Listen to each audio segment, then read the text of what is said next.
السلام علیکم ورحمۃ اللہ وبرکاتہ۔ قابل احترام بھائیوں، بزرگوں، دوستوں، عزیز ساتھیوں، آج کے درس حدیث کے اندر ہمارا اپنا موضوع ہے لیلۃ القدر۔ اسی لیے برکت کے طور پر پہلے میں اس سورے کو پڑھتا ہوں، آپ تمام لوگ غور سے سنیں۔ اس کے بعد انشاءاللہ 5 سے 7 منٹ اس پر ہم مذاکرہ کریں گے، اور مذاکرہ کرنے سے عمل کرنا آسان ہوتا ہے۔ جب اس کی فضیلت کو سنتے ہیں، اس کے فضائل کو سنتے ہیں، اللہ تبارک تعالیٰ نے ان چیزوں پر کیا رکھا ہے، اللہ کیا انعام دے گا، تو الحمدللہ اس پر عمل کرنا آسان ہوگا، کیونکہ ہر عمل کی اپنی ایک فضیلت ہوتی ہے۔ تو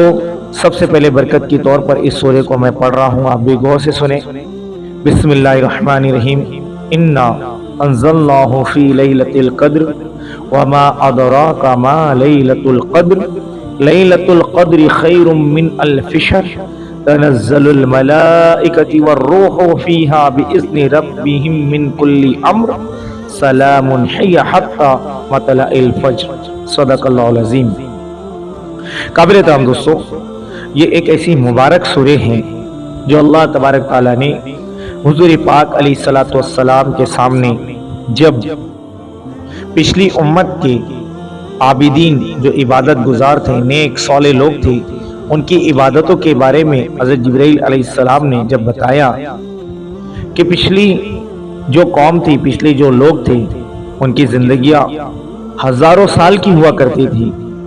اور اس میں کہیں اللہ کے ایسے بندے تھے جنہوں نے پلک چھپکنے کے برابر بھی اللہ کی نافرمانی نہیں کی، ہزاروں سال اللہ کی عبادت کی، ہزاروں سال اللہ کو راضی کیا، توبہ استغفار کیا، اللہ کو منانے میں لگا دیا، راتوں کو جاگ کر عبادت کرتے، دین کے اندر اللہ کا ذکر کرتے۔ تو اللہ کے رسول صلی اللہ علیہ وسلم کو تو یہ پتا تھا کہ میری امت کی عمر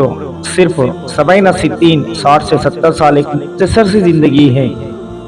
تو میری اپنی امت اتنی زیادہ عبادت کیسے کرے گی؟ تو اللہ تبارک تعالیٰ نے حضرت جبرائیل علیہ السلام کے ذریعے، وحی کے ذریعے سے اس سورت کو اللہ کے رسول صلی اللہ علیہ وسلم پر اتارا، اور اللہ کے رسول صلی اللہ تعالیٰ علیہ وسلم کو کہا، اے میرے محمد، اے میرے محبوب، غم زدہ بالکل بھی نہ ہو۔ ہم نے ایک ایسی مبارک رات رکھی ہے جو 1000 مہینوں سے افضل ہے، جس کا اجر ثواب 84 برس یعنی 84 سال کے برابر ہے۔ اگر کوئی آپ کی امت کا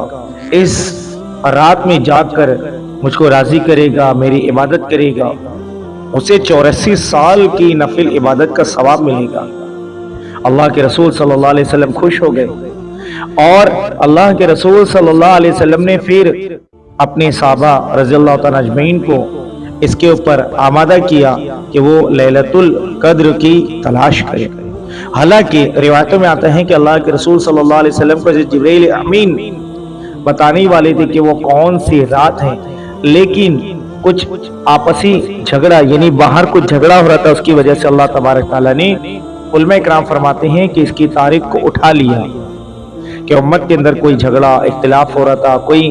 آپس میں بحث ہو رہی تھی، تو اللہ تبارک تعالیٰ نے اس کی جو متعین وقت ہے اس کو اٹھا لیا اور کہا آپ اس کو طاق راتوں میں تلاش کرو۔ علماء کرام فرماتے ہیں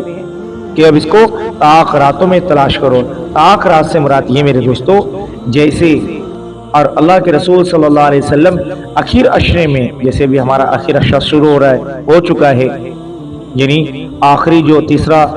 عشرہ ہے، یعنی آخری عشرہ ہے، اس کے اندر اس لیلۃ القدر، اس مبارک رات کی تلاش کے اندر اللہ کے رسول صلی اللہ علیہ وسلم بالکل کمر بستہ ہو جاتے تھے، یعنی کہ 21 شب، یعنی 21، 23، 25، 27 اور 29، ان راتوں یعنی طاق راتوں میں اس کو تلاش کرنے کا حکم دیا گیا ہے۔ اور جو شخص بھی اس رات کے اندر اللہ کی رضا کے لیے ایمان اور احتساب کے ساتھ، پورے یقین کے ساتھ اللہ کی عبادت کرتا ہے، حضرت جبرائیل امین اس رات کے اندر سب سے پہلے بیت اللہ کے اوپر 500 فرشتوں کے ساتھ آتے ہیں، سبز جھنڈا آپ کے ہاتھ میں ہوتا ہے، اور پھر آپ آواز لگاتے کہ پوری دنیا کے اندر جہاں جو کوئی اللہ کی رضا کے لیے عبادت کر رہا ہو، نماز پڑھ رہا ہو، ذکر اذکار کر رہا ہو، قرآن کی تلاوت کر رہا ہو، اسے جا کر مصافحہ کرو۔ تو تمام فرشتے جبرائیل امین کے اس حکم کے اوپر پوری دنیا کے اندر پھیل جاتے ہیں، اور جو بھی شخص